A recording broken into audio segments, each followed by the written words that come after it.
Before we dive in, here's another show you can enjoy in the True Story FM family of entertainment podcasts.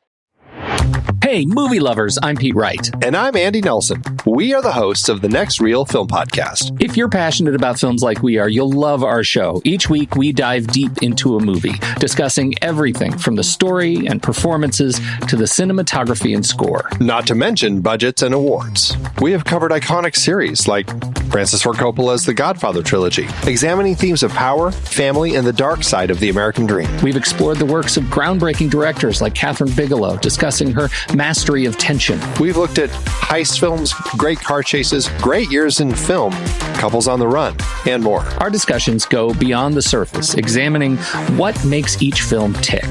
We believe that when the movie ends, the conversation begins. And we'd love for you to join that conversation. Find the Next Reel Film Podcast on your favorite podcast app or at thenextreel.com. The Next Reel. When the movie ends, our conversation begins. Oh, there you are. I was hoping I'd cross paths with you today. I'd like to invite you to visit the Storywell. It's a place where storytellers of all stripes gather. From improv performers to authors, screenwriters to playwrights, we all tell stories. But we're not here to talk about craft. We're here to make something out of nothing. Each episode of the podcast, your host, that's me, sits down with a creative person, and based on a series of random prompts, we get elements that we make into a story. Will it be a noir novel about King Kong? Or a Broadway musical about JFK? Even we don't know. That's the fun part. But what do you get out of this, besides a good time with fun people? Simple. The idea is then yours. That's right. Whatever we come up with, we give it away for anyone to use however they'd like, no strings attached. It's like each episode comes with a free prize inside. The Storywell with Kyle Olson. We'll save you a seat at the table. Coming up on The Devil's Details, The Devil's Made Me Do It. Dr. Faustus, Act 5, Finale.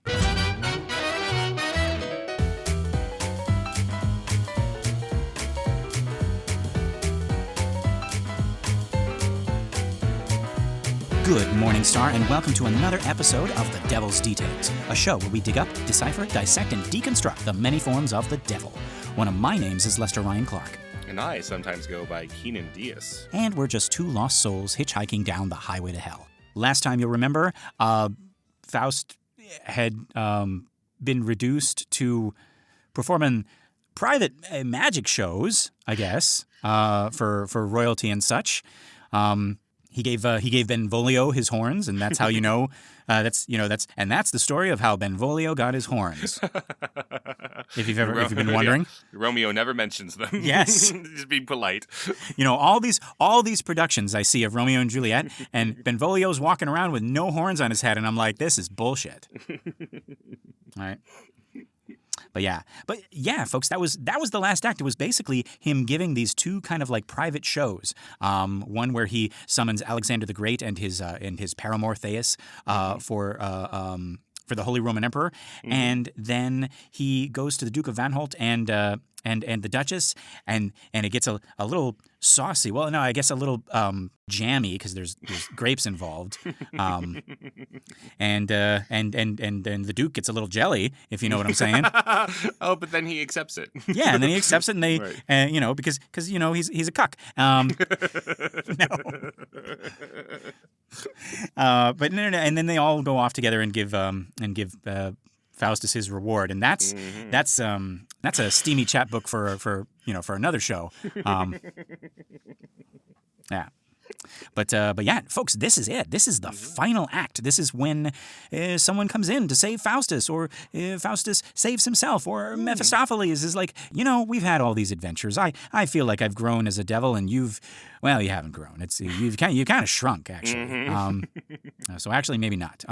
Okay, actually, first thing we get is a soliloquy by Wagner. Wagner, what are you doing here?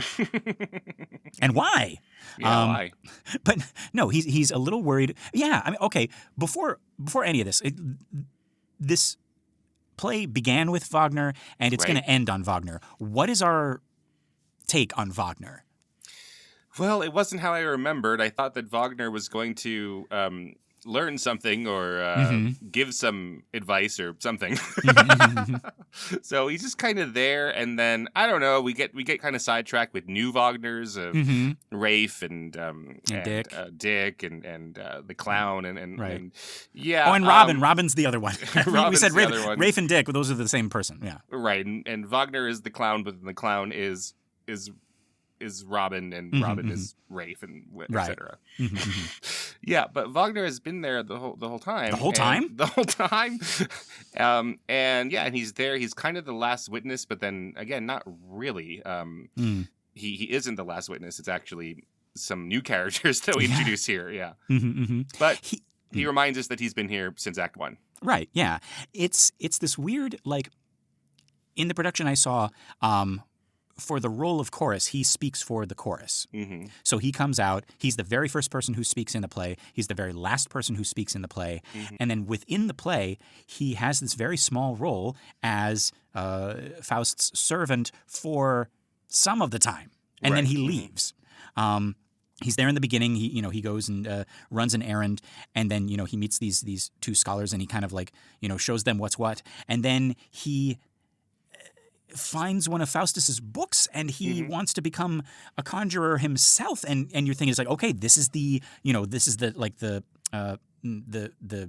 Wagner arc, right? Right.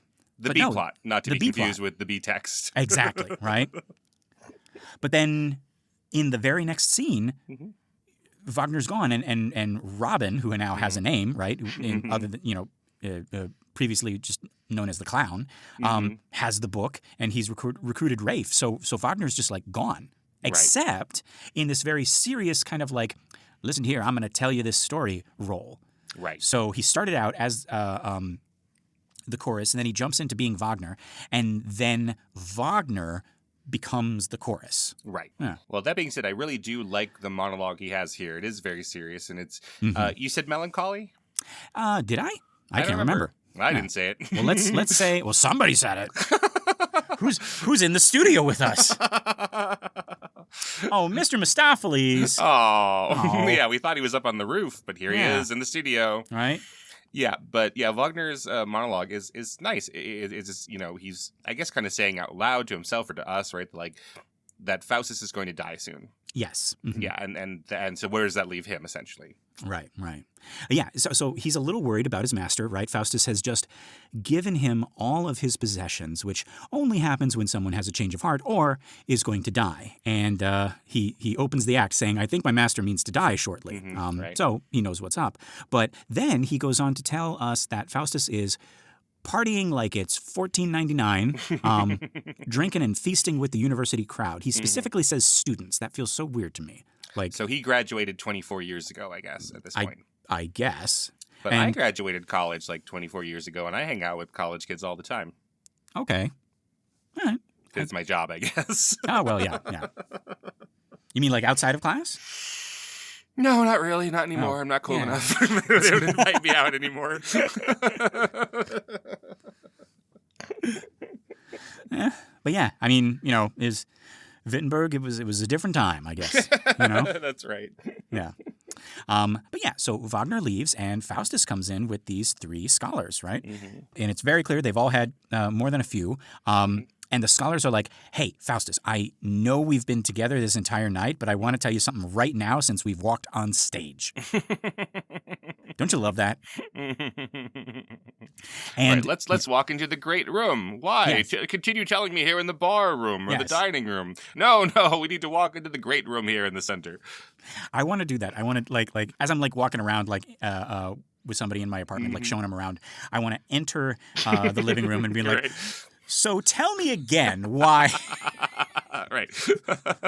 and you know what? Hey, Jake. While you're here, find your light here. Find your spot here.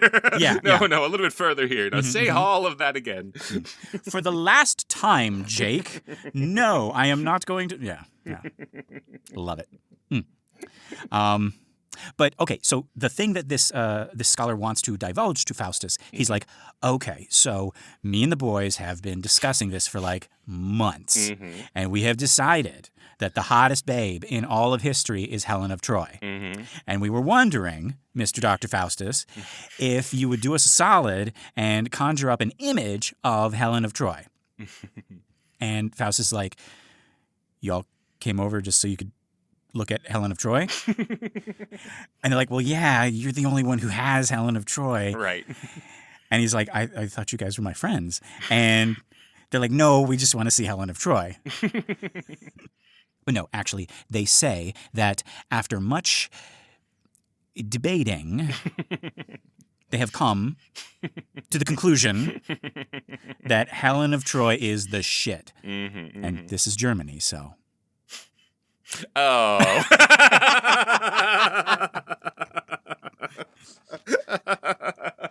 There was a nice delayed reaction. Right. So they're like, yeah, we really want to see your picture of Helen of Troy, please. And Faustus is like, well, isn't this a conversation we could have had in down the hall with the private rooms and then with the bathroom or or your dorm rooms or something? Or you could have told me to like bring Helen of Troy like when we went out to party, and you could, I could leave and come home and just like have the night to myself. Right. Why do I have to be here for this? Yes. So you're all just gonna like sit in my study and watch Helen of Troy while I'm here. Yeah, they're like, no, it has to be in the study. Yeah, it has to be here in the great room. Yeah. Why? And you have to be here. And Wagner, get Wagner in here. Yeah, get Wagner. And Rafe and the other one, Robin. Yeah.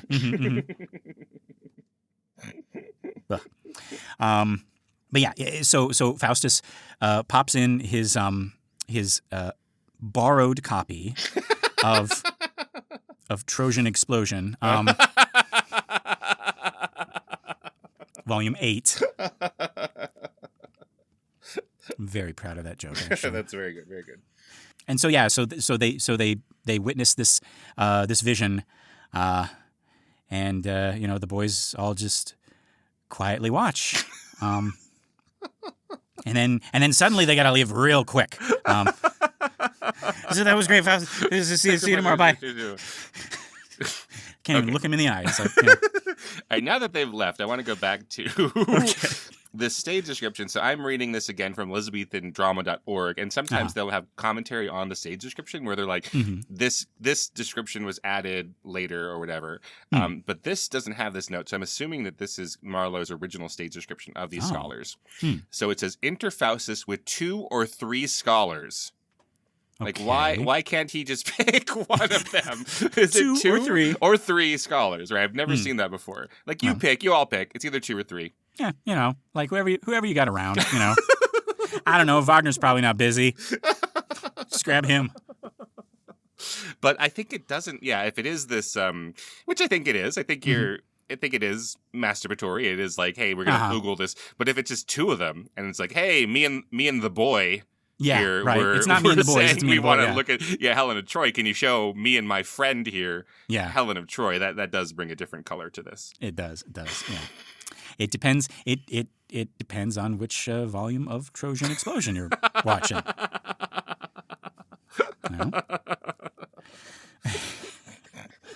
But yeah. So after they leave, this old man shows up, and the play is making it clear here that this is Faustus's last chance. He's telling Faustus it's not too late, that even though he has done some pretty terrible things, he can still be saved. And all it'll cost him is his copy of Volume 8 of Trojan Explosion. Volume 8. Yeah. He's trying to complete the set, or he has 1 through 10. And he's been searching. Number 8 is a very rare piece in this because it's got Helen of Troy. I was going to say, a big problem with DVDs today, why they haven't re-released them, Murphy Brown, this huge show, from the 80s and 90s, right? Huge. They, you can't get it on streaming and stuff because they have all these songs that they don't have the rights for streaming. Oh, okay. Yeah. So they have like Simon and Garfunkel and stuff on it, so you can't get it except for like old DVDs. So yeah. So Trojan Explosion number 8 has like a has a Taylor Swift song on it. She didn't know. She was very young and she didn't know what she was signing her music over to. Right. And then when she got why, she was like, absolutely not. Yeah. You can't get any of this other. They hunted down all those copies and they burned them. That's right. At the stake. Yeah. But yeah. But no, okay. So actually, this old man is here to try to save Faustus. He says that he can see an angel above Faustus ready to rescue him if Faustus would only choose salvation. And Faustus comes closer than he ever has to turning back. And that's when Mephistopheles shows up, and he is not playing around anymore. He threatens to tear Faustus apart, reminds him of his promise, which that's an interesting angle. He and Beelzebub and Lucifer have all mentioned that Faustus made a promise. I like how giving your soul and giving your word are treated in this play, right? Separately. It's like you promised. You can't go back on your word. That would be evil. Oh, wait. All right? But no, actually, okay, so that's one thing I really liked about the older devil stories is that Satan always keeps his part of the bargain, right? That's always intrigued me. I remember reading this folklore book, and they're like analyzing these stories. And one story that comes up again and again in different forms and in different places, it's basically, the monkey's paw story, right? Where someone makes a deal with a magical being or buys something, grants wishes, and it's like a bait and switch where they sort of get what they want, but it ends up being terrible. And the writer says something like, it's like in a little footnote, it says, people incorrectly assume that this is like adapted from Christian folklore, with the devil kind of like making a phony deal. But he says the reason we can tell that this isn't true is that in Christian folklore, the devil famously keeps his promises, right? He doesn't cheat, which I feel like is completely the opposite today. I feel like if you have a story where someone makes a deal with the devil, they're like, oh, he's the devil. He's going to, try to pull one over on this guy. Right. But that's not as fun, right? That's not as fun as, they're upholding their letter of it. Yeah. Right. Yeah. I like this lawful evil, they're going to, tempt you to commit the crime, but then they're going to give you what they promised they would give you, Right. Well, it's like Ursula takes Ariel's voice and she kind of cheats. She doesn't tell her, I'm going to go up and pretend to be this other lady. I'm going to use your voice, but that doesn't break the contract, right? Right. And it's not like Ariel still can't, like, it's not like Ursula's like, you have to make Eric love you, and so instead I go up and slit Eric's throat, and so he can't do it. Which she could have, yeah. She could have, right. That's not fun, though. That would be a cheat. We wouldn't like that at all. Right, yeah. So I love the kind of like the, like when the bad guys, have their own set of rules and they follow those rules, Right. Yeah. So here, Mephistopheles is reminding Faustus of his promise, and Faustus crumples. Not only does he apologize, he offers to write another contract in blood, and then, just to prove how sorry he is, he tells Mephistopheles to torment this old man who was just trying to help him. Right? And I can see like him getting so close to salvation and then being angry at this old man for giving him hope or making him feel something, right? And it's like, yeah, tear this guy to shreds, right? But who is this guy? This is just a random guy. It's nobody. It's not Wagner. It's not Wagner. It's not the guy who rode the horse and it turned into hay or anything. No. It is just a random stranger. And people have noted, it's like, oh, this is when the good angel and the bad angel would come and tell Faustus to repent or, keep on going. And they're gone in this act. Oh, yeah. And so it is just this guy. And I don't know, maybe you can look at it that way. It's like, okay, like they, heaven tried its best. And, now Faust's only hope is just one random good Samaritan who's like, hey, I see that you're in trouble. Let me try to help you. Yeah, I'm making fun because at the last, the second to last scene or the last scene, we have this new character show up, and now he's the most important person in the play. So I do, if we were doing it all over again, we would have introduced this guy in Act 1 or whatever. But I do like that this is an example of Christian neighborliness. Like this is just some guy who is just like, well, I know that Faust is nearby. I'm not his friend. I'm not I'm not his professor who taught him theology. I'm not his priest. I'm not anybody. Right. I just am his neighbor. And so I'm going to sacrifice of myself in order to help my neighbor out. That is the right Christian theology. Just dramatically, it's a little odd. And it's it's like from a kind of like the rules of like storytelling. It's like, wait a minute, this guy, who's this guy? Yeah. It's the same. I mean, it's like Marlowe's already kind of like breaking those with right. Wagner. Yeah, we've had completely new characters every act. Yeah, right. But no, I mean that is a really good way to explain it. And also now you kind of have these mirror images because we do have, like you say, like Faustus is a doctor of theology, right? Mm-hmm. He is supposed to be all about theology. He's supposed to not only be like knowledgeable of it, but he's supposed to walk the walk as well, right?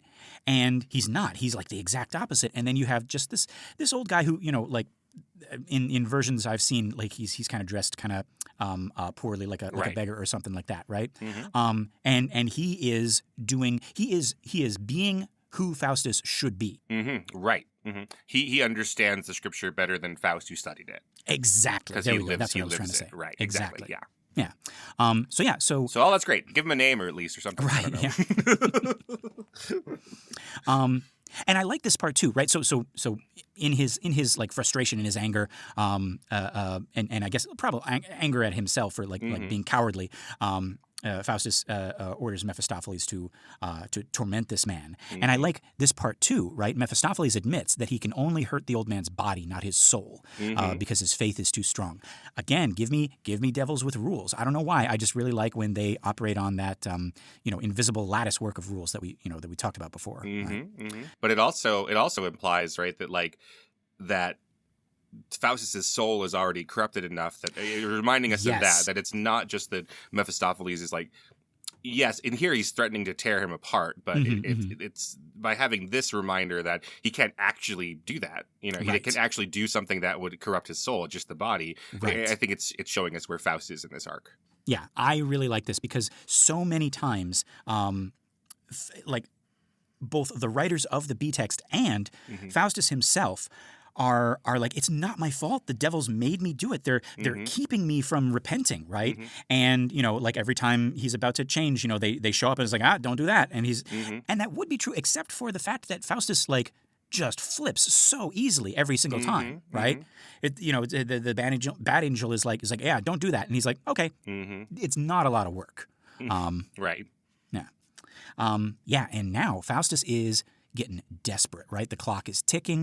He needs to distract himself. And so he asks for Helen of Troy, right? Not the one from Trojan Explosion Volume 8, right? The real one. And I really like this. In the production I saw, Mephistopheles had come into this scene looking genuinely betrayed. When Faustus is trying to repent. And now, when Faustus asks for Helen of Troy, you can see it hit Mephistopheles like a blow. Faustus wants to spend his last moment on earth, not with him, but with a ghost, essentially. Right. And the Mephistopheles I saw, he summons Helen of Troy, and then he quickly exits with his face in his hands. And the audience is like, aw. So, yeah, like I know Mephistopheles is the bad guy, him and Lucifer and Beelzebub. Actually, this is how Beelzebub and Mephistopheles become friends. Over unrequited love, right? There's actually another scene. It's not even in the B text, right? But it's Beelzebub and Mephistopheles back at Dante's Ninth Circle Sushi and Karaoke Bar. Only now they're alone, right? It's way after hours. It's actually past closing time, but the bartender's not going to kick out Beelzebub, right? And so Beelzebub's listening to Mephistopheles, right? Sake's on the house now, right? Oh. Who's this bartender? Who's bartending Dante's Ninth Circle Sushi and Karaoke Bar? I actually wrote down a bunch of names. Who are we picking? Is it devil people? I don't know. Or is it I don't know. Mammon or Yeah. Well, I got a list. Do you see the list? Okay. Yeah. Brutus? I don't know. Brutus and Judas and Cassius, they're the betrayers. I don't think they're great. I don't think so. Right. Nessus. That's Nessus. See, no, the bartender would be whispering, that's Nessus. So it can't be Nessus, right?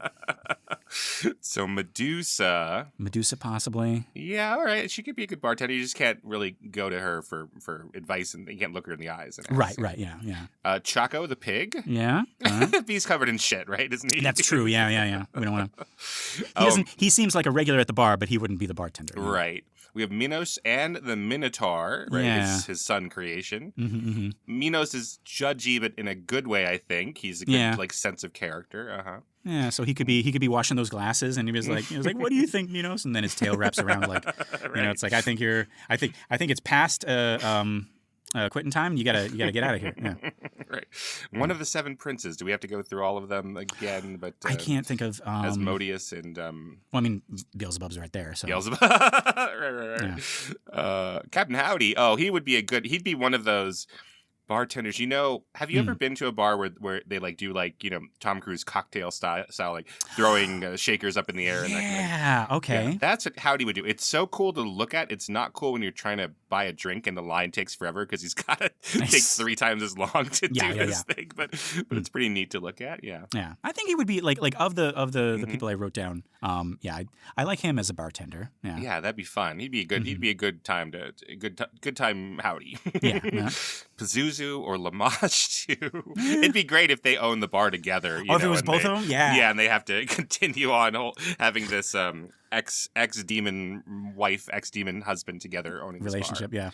Yeah, that'd be great. Mm-hmm. Oh, and Lilith, who we'll do on our show soon, right? This is we're doing it after this one. All right, Lilith. This is the very next one. Yeah. So I don't know enough about Lilith. What do you think? How would she be as a bartender? I don't know. I like the idea of her having the bar in hell. Like this is, I mean, she's obviously got a queendom somewhere, but also it's like, in her spare time, she's like, she runs this bar, right? Yeah. And, and all these, sad little boys, they come to her, it's like, I don't know what to do. And she, she sets them straight, Right. Yeah, she has all that wisdom, yeah. Yeah. I was thinking of Cerberus. He could be a bartender. Okay. Yeah. He could serve 3 people at once. 3 people at once. Yeah. And he's his own bouncer. Right, exactly. Yeah, so who you go? I guess she only came up a little bit in the Dante ones, but Medea as the bartender. Medea. Yeah, she gets shit done. She does. She really does.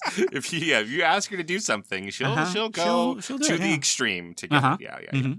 If you're out of triple sec or something, that's not going to stop her from finishing this drink. She will kill for you. Yeah, so who are you going to pick here? Who's the bartender? Oh, it's a toss up between you kind of built Howdy up a little bit. I was thinking Lilith, but like Howdy's got that personality. I like Howdy. Yeah. He's as a bartender though, okay, as an entertaining bartender that you would not get advice from.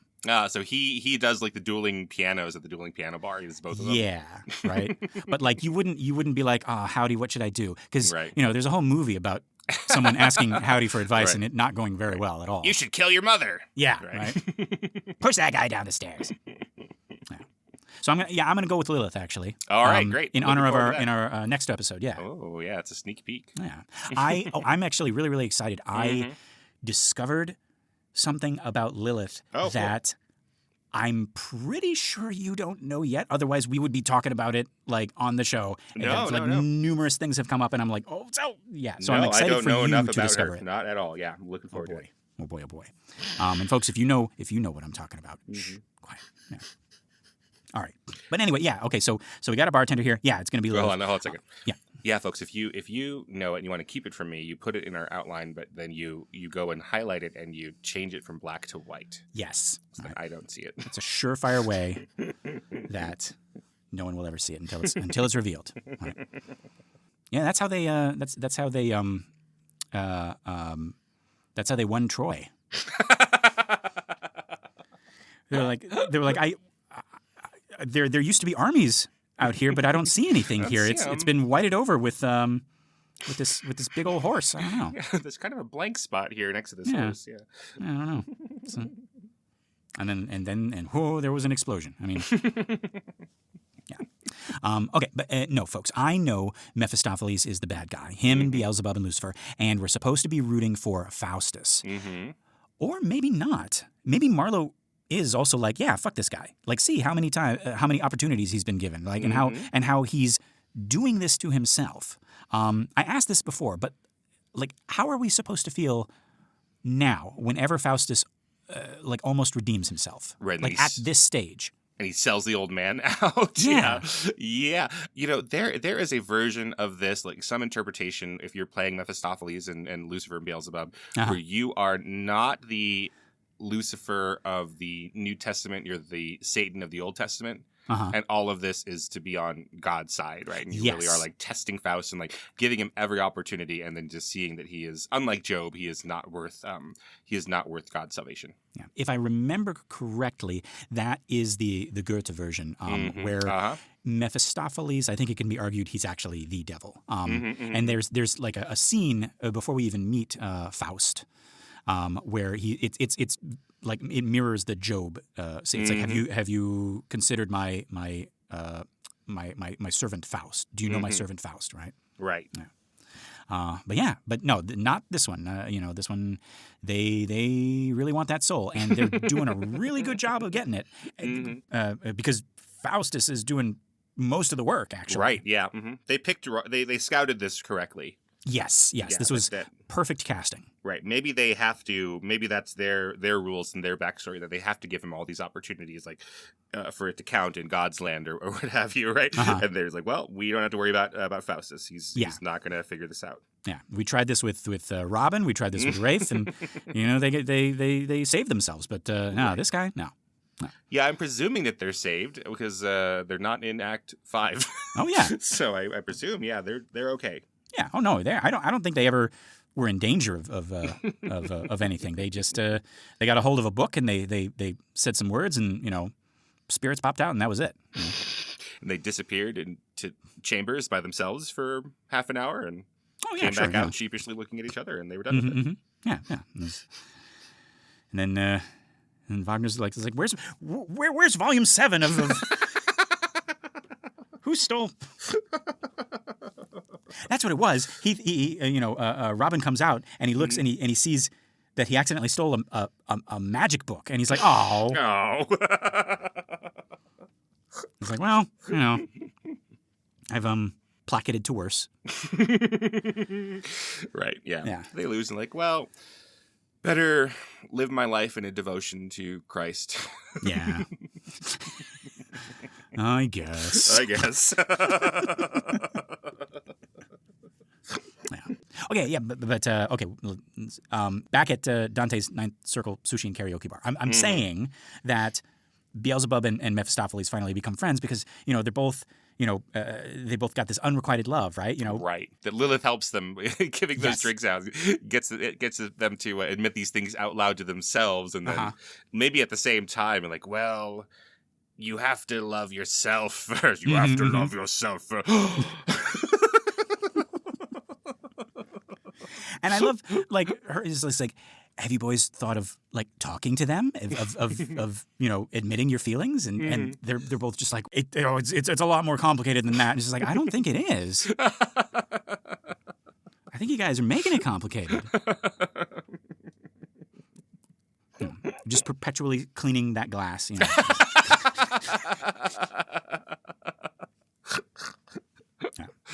They're drinking sake, and it's a beer mug. I don't know why. That's right. Yeah, it's a huge beer mug. Most of her arm fits in it.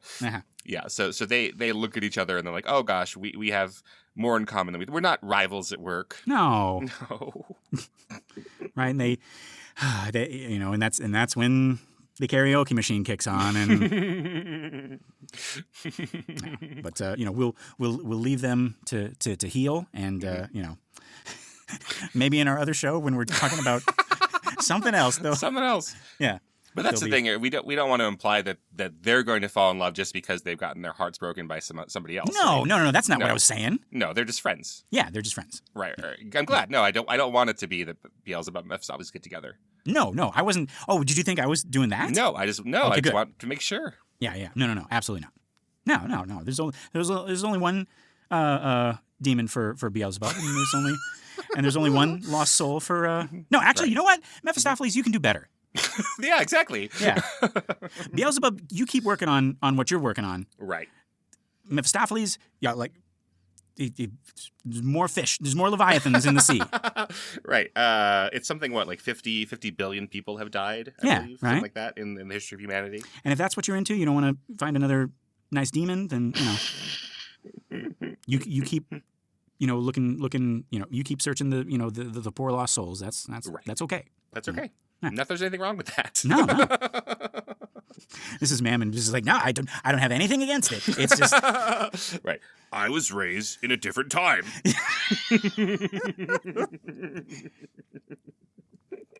I think it's great that you guys can go out in public like that. It's just, he's not allowed at Dante's Night Circle Sushi. Lilith doesn't let him. Lilith doesn't allow him, yeah. All right, where were we in our story? Now we're on Earth, right? Back on Earth, right? And we're oh god, yeah. Faustus is still kind of living out his Trojan Explosion with with the real Helen of Troy. It's the real one, though. Right? Yeah. And folks, this is the quote: "Is this the face that launched 1,000 ships?" speech, right? Yeah, I thought that.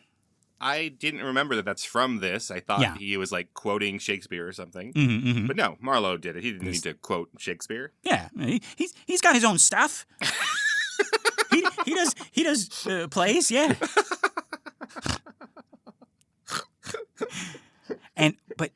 So this is that monologue. Mm-hmm. But the version I saw, like before, when he made Helen of Troy appear for the guys, it was this really cool thing where a bunch of actors, they climbed up on top of each other into this like pyramid / statue of like a sitting Helen of Troy with this giant Greek mask. It actually looked pretty scary. And then that thing stays in the background watching Faustus as the old man and as he talks to the old man and then Mephistopheles, and now it dissolves and one actress comes out, and this is the real Helen of Troy, for the 1,000 ships monologue, and it is hard to watch. Faustus is really lecherous.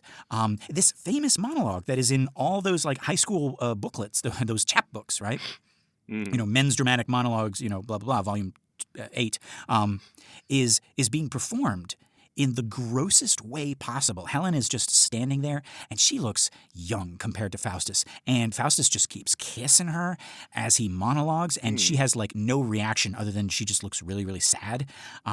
It's a tough watch. And it was this moment I was like, no, fuck this guy. Like I know I've been saying that, but no. There's like, you gonna tell me like after this like gross display, he's gonna be like, oh, but like, is there a chance for me? Is there a hope for self? No, that's really interesting, because I mean that's sort of probably the directors and producers probably working against what this monologue is in a lot of versions, like the Richard Burton version, right, where it's, Liz Taylor comes out and it seems to like heroize him, or his ability to like recognize beauty is supposed to be some last stand of like humanity and that kind of thing. So that's really he's cool. Kind of like having a change of heart and like it's melting his heart and a little like woman saving man, and all that stuff.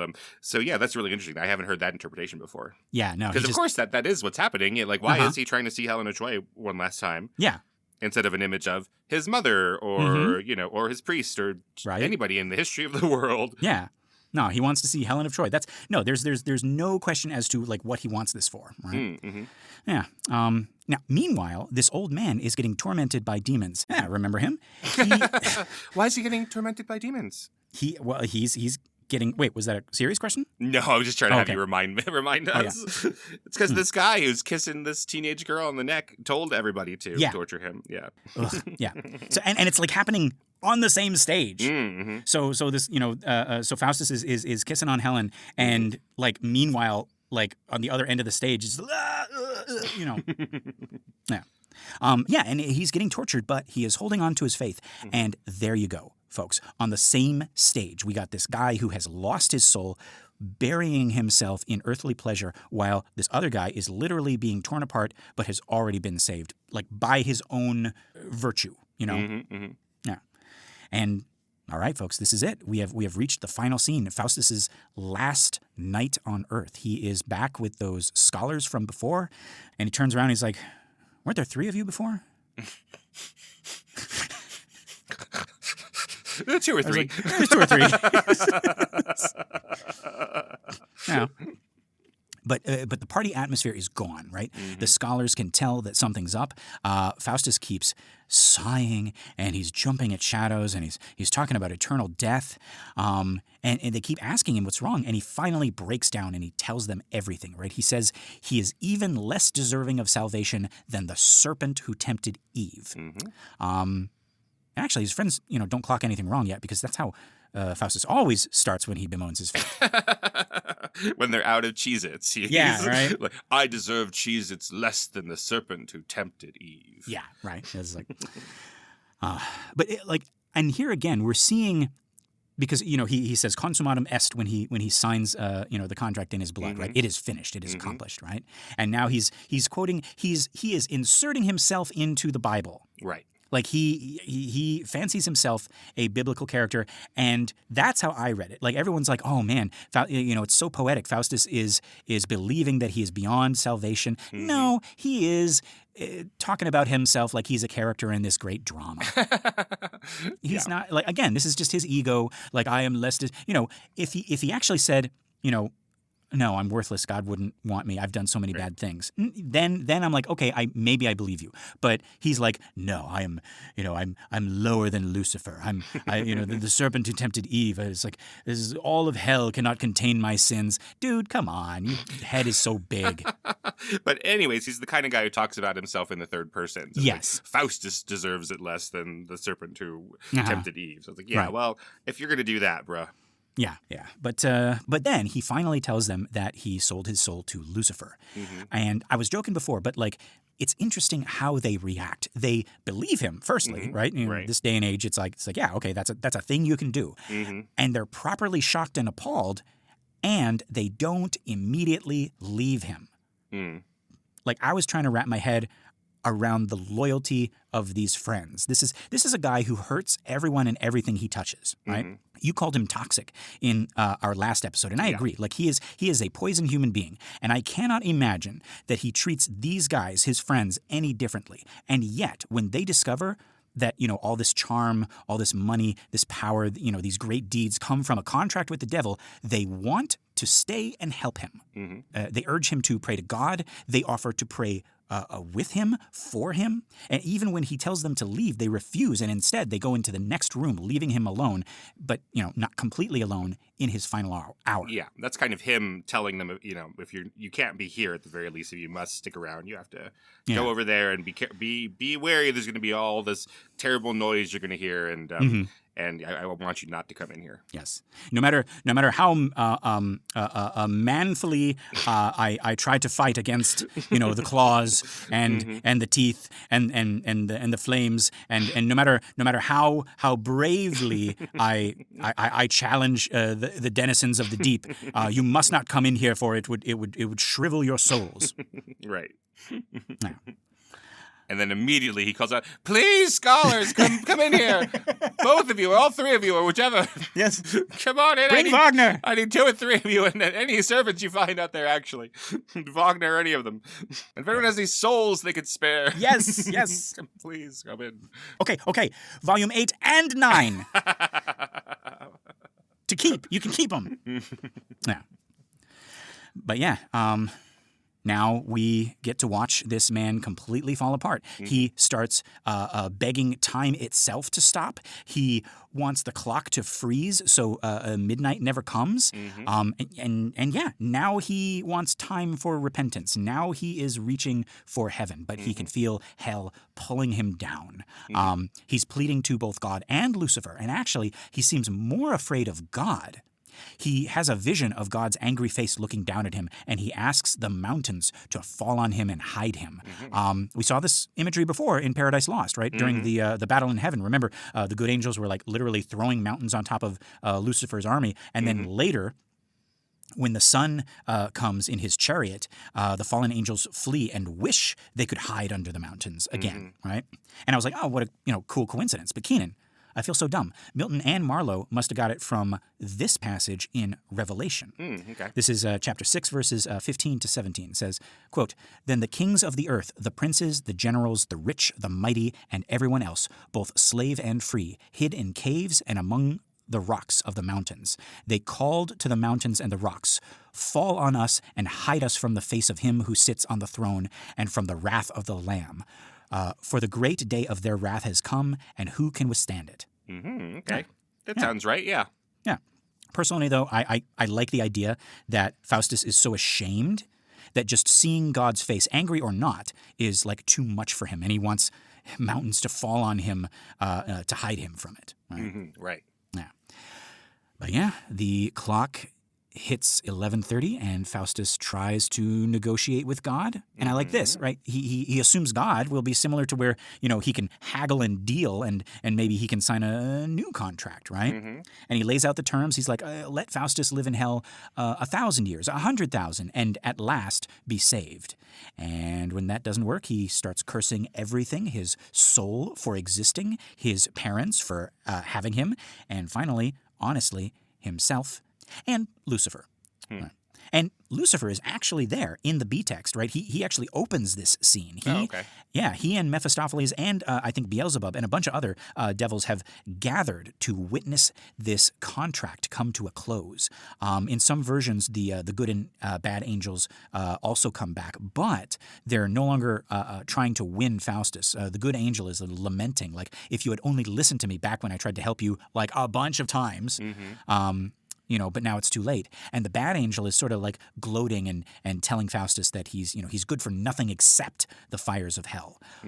But actually, in the version I saw, they replaced the bad angel with Mephistopheles. And the lines are the same, but now it's Mephistopheles getting to tell Faustus what he thinks of him. And I really like that. It's this, like, I thought I knew you, but now I really see who you are.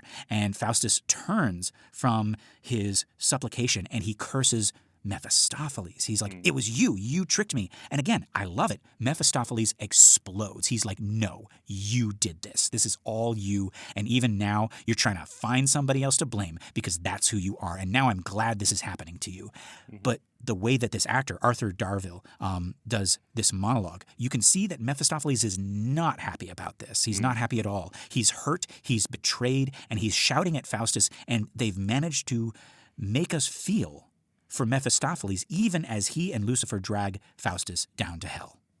Platonically. Platon is strictly business. Right? Yeah, so in the A text though, it's all Faust. There are no other lines from any other characters. He's alone the entire scene after the scholars have left, and there's only devils who come in at the end to pull him in. Right. Yeah, which is lacking. Yeah, you would want Mephistopheles here at least, if not Lucifer, right, to be the second person in this drama. Yeah, but it's interesting of thinking of Faust as searching out for a renewed contract with God. Theologically, right, God should accept that at any time, right? Isn't that part of the nature of Christianity? Of yes. Well, deathbed confessions and pre-executions even. And yeah, so what do you think is going on there? I had the same thought you did. I mean, and they say, like, very, very last minute, it's always possible, right? That's kind of like the that's kind of the idea of the religion, right? Yeah, that's you can. Yeah. Sorry, go ahead. Sorry. Is that you can always be saved? There's always a chance, right? Right. That is from Jesus' mouth. That's the parable of the prodigal son, right? That no matter when it happens, and the rest of you who have been good the entire time don't feel jealous of the prodigal son. My son was lost and now he's found, and that is okay, and we should have a party for that and celebrate that. Yeah. And I mean, this play itself has mentioned that, right? Like back when Faustus talked about, like comparing himself to the thief on the cross next to Jesus. It's like, he was saved at the last minute. But okay, this is my take. Yeah. Remember, folks, what happened right before he did that soliloquy about the thief on the cross? He sold a guy a bottle of hay, pretending to be a horse, and the joke hadn't paid off yet. So this whole thing at the end, like, yeah, I'm willing to believe that God would take him back if all of this stuff really actually meant something. Right. Yeah. I think the fact that God does not come in is meant to tell us that Faust does not believe it. Yeah, right. He's sorry because he got caught. It's that situation, right? Yeah, and maybe part of it, right, where he's like, God, let's make a deal. Like, even him talking in that same language is a sign that he does not understand. The real contract with God is not that kind of contract. It is one in your heart, and you don't need to wheel and deal and like ask me what you want me to do and what I'm offering you in exchange. The contract is very simple. All you need to do is to accept Jesus as the Son of the Father, right? I mean, that's all you have to do, and He is your Lord and Savior. Yeah, and it's like the contract has already been made. You tore it up. You broke it. You know? Right. Yeah. But yeah, no, I really like that, and that just kind of like that further cements the idea that Faustus doesn't know like what he's doing when he's talking to God. He's trying to like bargain with. He's trying to haggle with him. Yeah. You know, how many more old men do I need to torture for you to accept me, God? Yeah. Just tell me how many more old men I need to gut like a fish, and I'll do it for you, Lord. It's like everyone has their price, right? Right, exactly. But he gets dragged down to hell. And I think, they said it in the prologue. They said, this is what's going to happen. It's not going to be a happy ending. This is we're going to watch this guy devolve and then eventually, damn himself and be taken down. But yeah, and then kind of like as a button to that prologue, we get this epilogue, right? The chorus, or Wagner again, comes out just to make it absolutely clear that Faustus is in hell, right? There's no ambiguous ending. It's like, is he in hell? Did he get like no, right? Like that's what the chorus is there for. It's like, no, he is in hell. Where else could he have been? I don't know. Like, I mean, you see movies like they kind of end on this like, oh, maybe he got saved, If this were a movie today, it'd be like, it would close up on like, I don't know, some little trinket that Faustus is carrying around. It's like, oh, he does have a heart, He is alive. Yeah, I mean, there is a Batman, if you're still avoiding Batman spoilers, there's a particular Batman where he flies into the ocean and we see a nuclear bomb blow him up. And then they're like, 3 months later, and then Batman's still around. Yeah. That's what I'm saying. It's like so Wagner came out specifically. That's Wagner's job. Is to be like, no, Faustus is dead. Believe and your he eyes. Is burning in hell. And okay, but like, depending on who's performing it, right? Even though they're saying, yeah, he's definitely in hell, no question. There is this like tragic element, right? They call him, quote, the branch that might have grown full straight, right? They see his potential, what he could have been if he hadn't gotten so twisted up in his own ambition. Now, I don't know if I agree with that. Personally, I feel like this story showed us exactly what he's capable of given the means and opportunity, right? Like it ends up being like, I don't know, like it's trying to be like a warning about, like be careful what knowledge you pursue and how you pursue it, right? As if Faustus somehow got, right? He didn't get got. No. He was given everything and he showed us who he really was, right? This, and it had nothing to do with the pursuit of knowledge, right? I don't know. What do you think? I think that he wants to, because if he has all the knowledge of all theology in the world, which is what we're told, he wants to prove that he is above it. Right. So I don't know if you call that ambition. I'm not sure that's the word for it, but he thinks he is better than everybody else who also knows religion. Everyone that he's learned from, everyone that he's ever read about, who says that there is a natural order to it, which is that God created everything and he is God. And he seems to think otherwise. I will prove otherwise because I'm the smartest man in the world. Yeah. Folks, the thing is, he was like this before Mephistopheles showed up. He just didn't have all the money and the power, right? And so, like, with this like warning at the end, it's like, don't, be careful, don't bite off more than you can chew, or don't, like look for, things that are best left looked for. Don't seek forbidden knowledge. I don't think there was any kind of like forbidden knowledge. It's implying that Mephistopheles or Lucifer or the temptation of knowledge is what got him. I don't think that's what got him. I think he was always like this, and then you give him free range and see what he does with it. Right. Yeah. Well, I don't know if we're looking for morals of the story. I teach college. I've been teaching college for a long time, and I say this even to my own college students. Like, not everyone needs to go to college, Faust. Yeah. Yeah. There you go. It might not be for you. You might be really smart, but doesn't mean you need to get your degree. Yeah. You could have been a vintner. That's right. You could have been a horse courser, right? Or a clown. Or a clown. All right. Right? Lester and I went to school for clown, essentially. Essentially. Yeah. But we didn't need to. We didn't need to go to college for clown. Yeah. You could have been a podcast host. Eventually, there will be degrees in podcasting, obviously. Yes, there will. Yes. Yeah. Just not It's yet. like, see, Valdez and Cornelius, they got out of the magic game, and they're doing okay, right? They're doing all right. Yeah. They don't get dragged to hell at the end. They're not even in the building. No. All right. But yeah, folks, that is Dr. Faustus. And that is all of my notes. Well, actually, yeah, before that, overall, Keenan, what did you think of this one? No, I love Dr. Faustus. Looking at it again, with this, reading it perhaps the way that we're not meant to, of like line by line, you just see all these weird, not anachronisms, but what's the word I'm looking for? Like unfinished. Oh God, what am I trying to say? Well, let me start that over again. What are you trying to say? Yeah. Yeah, well, I love Dr. Faustus. I'm really glad that we got to take a look at it again. We often do like movies by minute podcasts where we're looking at, movies in the incorrect way and like going shot by shot and frame by frame and finding all these things here. So looking at Dr. Faustus in this way, we see all these inconsistencies of like, well, why is this character here? That doesn't make any sense. But I think at the center of it is a couple of really interesting characters, Faustus and Mephistopheles. And I loved looking at it again and trying to compare it to all the stuff you're teaching me about the devil. It's been really, really fruitful. Yeah. Ooh, fruitful. I like that. Oh. I don't deserve fruit.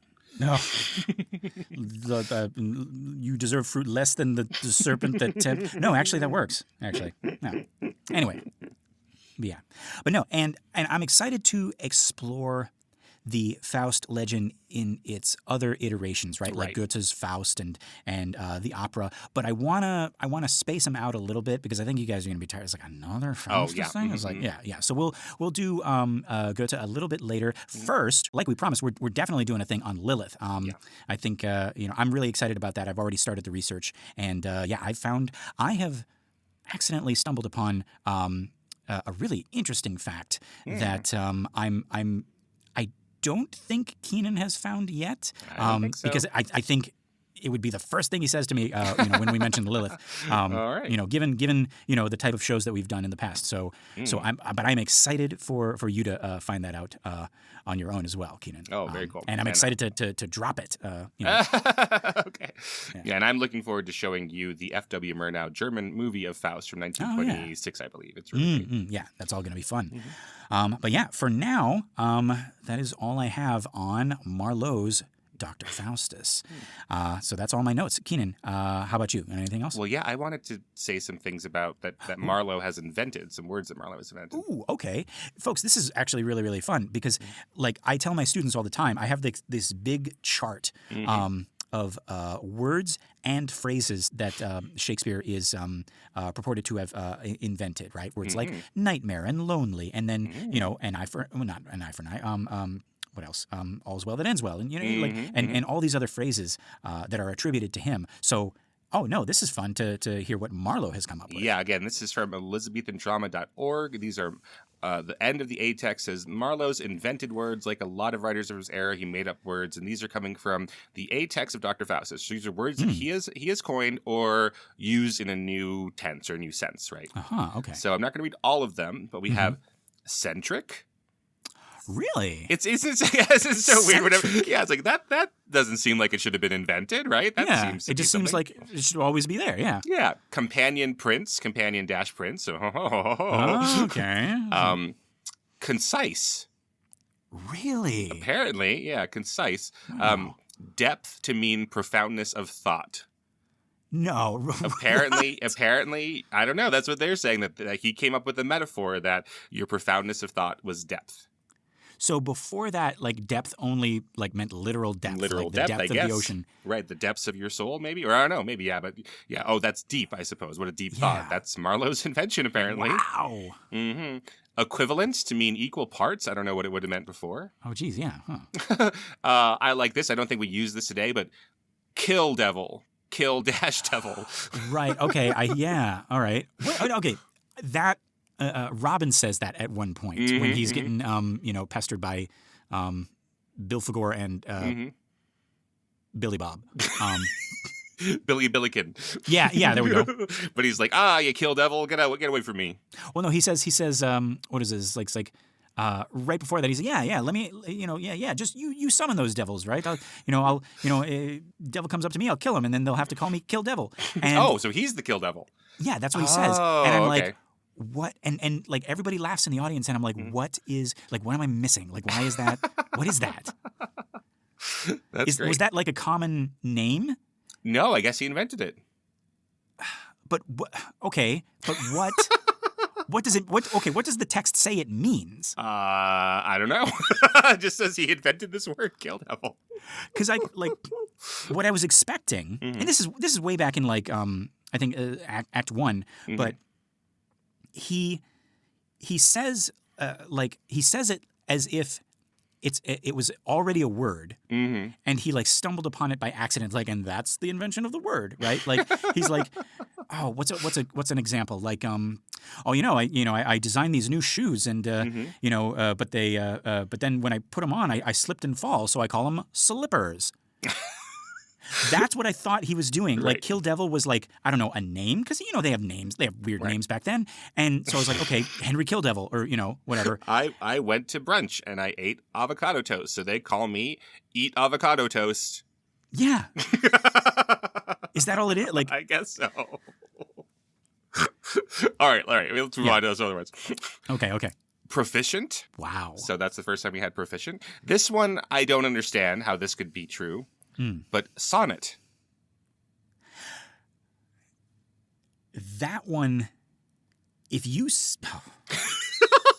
What were they writing? I'm not even a diehard Shakespeare fan. But that, Shakespeare wrote sonnets, but right? my hackles are like... But maybe he didn't call them sonnets because he didn't write sonnet 12 and sonnet 54 at the top of his paper. This seems like such a like the worst or the best thing to say to like a Shakespeare fan. It's like, Marlowe invented the word sonnet, and then just run away before. I'm going to just trust this article. Sure. Shortcut, meaning the most efficient way to accomplish something. Wow. Yeah. And zounds, which I believe is an interjection. Zounds. Wow. And then these are expressions together. So he didn't invent these words, right? But he put them together the first way in some of these. And so some of them are, I don't know why we're taking pains to mention them here, like calm and silent in that order. I don't know why that's of any note, but But we have God in Heaven Knows. Apparently, Marlowe is the first person, or at least the oldest surviving one that we have who said that. Wow. God in Heaven Knows. We have Hopeless Soul. Okay. All right. Yeah, we didn't have that. What would folks say? No. Apparently. No. What would folks say about this?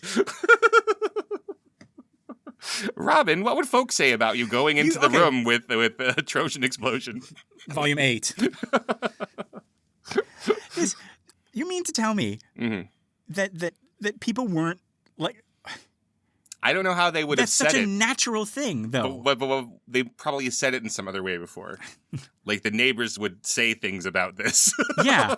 Imagine that the neighbors heard of this and they would then say things about this. I wish there were a shorter way to say this. What would folks say? Oh my God. What would folks say? That is, I mean, there you go, folks. Like the, between him and Shakespeare, like all of our language is, I mean, not all, obviously, but enough of it. Yeah. Right. And apparently, was this the face that launched 1,000 ships? So that was me misremembering that. I thought that was Shakespeare, but it wasn't.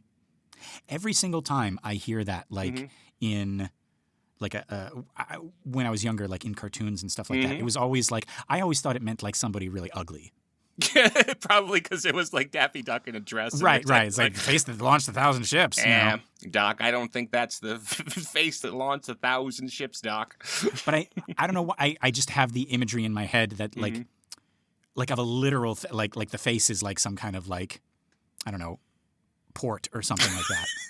Or that overseas there's some woman so ugly we have to go and invade that land and stop this. or launched 1,000 ships like to flee. Right, we got to get out of here. Yeah. I guess it could go either way. Yeah. This lady duck is too ugly. Yeah. What would folks say? Yeah. I tell you what they'd say. Zounds. Yeah. Okay. All right. All right. All right, folks, this has been another episode of The Devil's Details. I've been Lester Ryan Clark. You can summon me on all the socials as Lester Ryan Clark. And I've been Keenan Diaz, and you can invoke me on Instagram and Letterboxd as Howdy Keenan. Yeah, find more of our shows and other really cool podcasts on truestory.fm. Like us on Instagram, and feel free to drop us a message at bananaforscalemail@gmail.com. We got our Facebook listener group, Banana for Scale. That's a community for all of our shows, including this one. It's a private group, but just request to join and we'll let you in. If you want more, consider joining us at truestory.fm/join and look for Banana for Scale. That's us. You get bonus episodes of all of our shows. We just actually did a bonus episode for this show where we talk about Night on Bald Mountain, the section of Disney's Fantasia based on Mussorgsky's Night on Bald Mountain. And we talk about Chernabog or the devil. I guess you'll have to listen to see which one wins out. Could it be Satan? Yeah, or maybe she's the church lady. I don't know. No, I make that joke already. Okay, but yeah, so you get bonus episodes, not just for this show, but for all of our. shows. So bonus episodes for The Exorcist Minute, bonus episodes for every minute of everything, everywhere, all at once, right? You get everything, right? And you get your episodes a week early. Pretty cool. And that's just $5. But if you're not sure about that yet, we can still tempt you. Wouldst thou like to live deliciously? We're not even asking for your souls. Just give us a 5-pentagram rating on iTunes or Spotify or wherever you listen to our show. That and sharing the show by word of mouth or on social media helps our little podcast grow and find more cool people like you. But yeah, folks, that is it for this week. So until next week, love and hisses. Mwah!